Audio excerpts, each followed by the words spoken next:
Crews have been battling the conditions on the Farmington River ever since the beginning of the search, starting last Thursday night. And unfortunately, the search on the water had to be suspended for the foreseeable future due to the conditions continuing to worsen.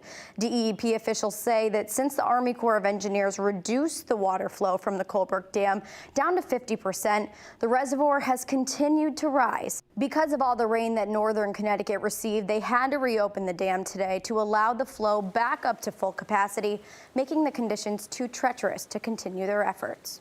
The idea is to release as much water as possible now for the next couple of days. And then hopefully Friday we can do a drawdown and Saturday morning get our assets back on the water to continue the search. And again, that's all weather related. We're at the mercy of Mother Nature right now, but that's the plan going forward.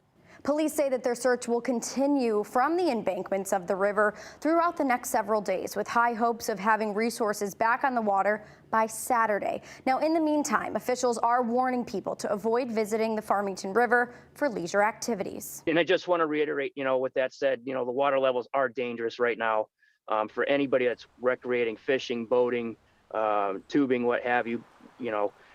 Please stay off the water right now until water levels drop significantly. It's very dangerous to be out there right now. We'll continue to keep you up to date with all the latest information regarding this case on air, online, and of course on our free Fox 61 News app.